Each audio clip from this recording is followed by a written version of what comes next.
സാറേ, നീ വന്നോ? എന്താടാ? ഞങ്ങൾ ഒരുമിച്ച് അമ്പലത്തിലൊക്കെ പോയായിരുന്നു. ആഹാ, പോയോ? എടാ, നീ കൊടുത്ത വിഷുക്കോടി കൊടുത്തോണ്ടാണ് അവള് വന്നത്. അതിന് മാത്രം ചെറിയൊരു നിരാശ ഉണ്ടായി സർ. അവൾ ആ സാരി അല്ല കൊടുത്തത്. പോട്ടെ, എന്തായാലും നിനക്കൊപ്പം വന്നല്ലോ. അല്ല, കണ്ണനുണ്ടായിരുന്നോ? ഏയ് ഇല്ല, അയാളെ ഒഴിവാക്കിയിട്ടാ വന്നത്. അതായത് കണ്ണനെ ഒഴിവാക്കിയിട്ട് നിനക്കൊപ്പം വന്ന് നിന്റെ കാമുകി ദൈവത്തിന്റെ അടുത്ത് പറഞ്ഞത് എന്താണെന്ന് നിനക്ക് ഊഹിക്കാൻ പറ്റുമോ?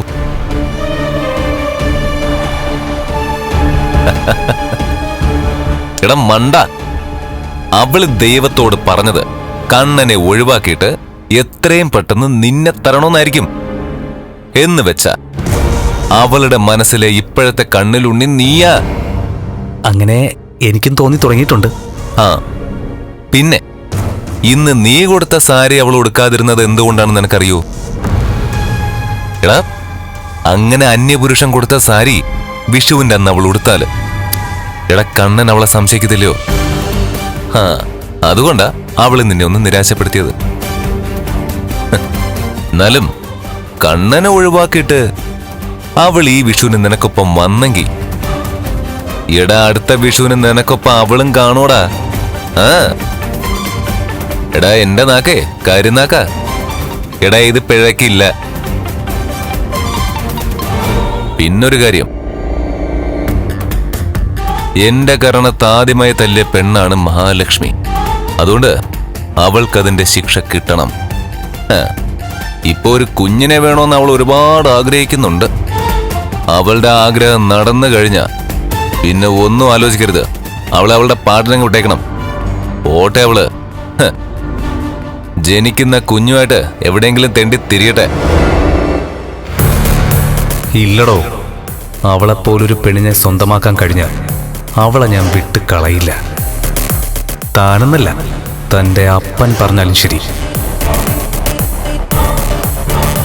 എന്താടാ നീ ആലോചിക്കുന്ന? ഏയ് ഒന്നുമില്ല.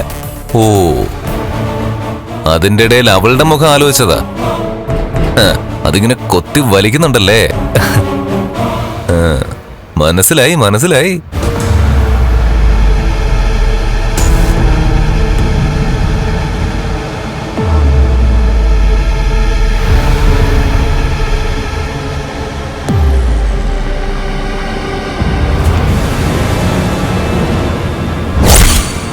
ഞാൻ അടുത്ത മാസം വരാടി. നീ ഇപ്പൊ അവിടെയാണോ?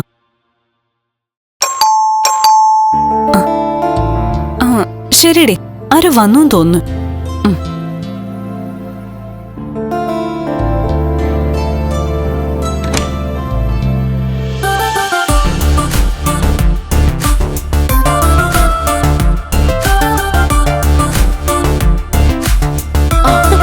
എത്തിയോ?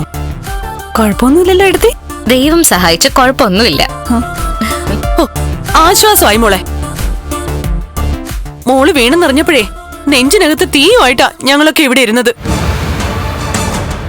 എന്റെ കുഞ്ഞു പോവാൻ വേണ്ടി ഇവിടെ ഒരുത്തി പ്രാർത്ഥിച്ചു കാണും. അതുകൊണ്ടാണല്ലോ അവളെ അമ്പലത്തിൽ വെച്ച് കണ്ടപ്പോ തന്നെ ഞാൻ വീണത്. അതൊക്കെ പോട്ടെ, ഉണ്ണിയേട്ടന്റെ കയ്യിലേക്ക് നോക്കിയേ. അയ്യോ, ഇത് ഗോൾഡൻ വാച്ച് ആണോ? അമ്മായച്ചൻ മരുമോന് കൊടുത്ത വിഷുക്കൈ നീട്ടാ. എടാ, ഇതെല്ലാം ഗോൾഡ് ആണോ? അതെന്ത് ചോദ്യം അമ്മേ? ഒറിജിനൽ 916 ആ. അയ്യോ, കൊള്ളാം മോനെ, നിനക്ക് നന്നായിട്ട് ചേരുന്നുണ്ട്. അതെ അതെ അതെ ഉണ്ണിയേട്ടാ. അയ്യോ, നോക്കടാ മോനെ, പ്രതാപനെ ഉണ്ണിക്ക് കൊടുത്ത വിഷു കഴിഞ്ഞിട്ടോ കാണിക്കടാ. ഏട്ടാ, കൊള്ളാലോ. ഏത് ജ്വല്ലറിന്ന് വാങ്ങിയത്? ഏതായാലും നമ്മുടെ ജ്വല്ലറി നല്ല. നമ്മുടെ ജ്വല്ലറിന്ന് വാങ്ങിയിരുന്നെങ്കിൽ പണിക്കൂലി കുറച്ച് കൊടുക്കായിരുന്നു. ഓ, അതിന്റെ ഒന്നും ആവശ്യം എന്റെ അച്ഛനും മുത്തശ്ശിക്കൊന്നും ഇല്ല. നക്കാപ്പിച്ച പണിക്കൂലി കുറവിന് വേണ്ടി ചെറിയ ജ്വല്ലറിയിലൊന്നും ഞങ്ങൾ പോകാറില്ല. കമലേശ്വരം ജ്വല്ലറി അത്ര ചെറുതൊന്നുമല്ല, നാട്ടിലതിന് നല്ല പേരാ. എടാ മോനെ, നിനക്ക് സമ്പത്ത് ഒരുപാടുണ്ടെങ്കിലേ കല്യാണം കഴിഞ്ഞു കഴിഞ്ഞാ ഇതുപോലുള്ള സമ്മാനങ്ങൾ കിട്ടണമെങ്കിൽ ഭാര്യമാർക്ക് അതുപോലെ ബന്ധുബലം വേണം. അതമ്മേ അങ്ങനെ പറഞ്ഞത്? കരുണയുടെ അച്ഛൻ ഇയാളുടെ രണ്ടാനച്ഛനല്ലേ? ഇവരുടെ രണ്ടാളുടെയും അമ്മ ഒന്നല്ലേ? എന്നിട്ടും കരുണയോട് കാണിക്കുന്ന സ്നേഹത്തിന്റെ ഒരു അംശം പോലും കരുണയുടെ അച്ഛൻ മഹിക്ക് കൊടുക്കുന്നില്ലെങ്കിൽ അയാളുടെ സ്വഭാവത്തിന് എന്തെങ്കിലും കുഴപ്പമുണ്ടെന്ന് വേണം കരുതാൻ. ദേ, എന്റെ അച്ഛൻ ഒരു കുഴപ്പമില്ല. അർഹിക്കുന്നവർക്ക് അർഹിക്കുന്ന പോലെ സമ്മാനം കൊടുക്കാൻ എന്റെ അച്ഛൻ അറിയാം. എന്നാ ഇന്ന് വിഷുവായിട്ട് എനിക്ക് സ്വർണം കിട്ടിയില്ല, വെള്ളി കിട്ടി. ഒരു വെള്ളി രൂപ. അതെന്റെ ഭാര്യയാണ് വിഷു കഴിഞ്ഞിട്ടും തന്നത്. അതാണ് എന്റെ ഏറ്റവും വലിയ സമ്മാനം. അതെ, ഈ വർഷം നന്നായിട്ട് അത് പറഞ്ഞാ മതി കേട്ടോ. രാവിലെ തന്നെ ഒരു പാർട്ടി വിളിച്ചിരുന്നു, 10 കോടിയുടെ വില്ല പ്രോജക്റ്റിനെ കുറിച്ച് പറയാൻ.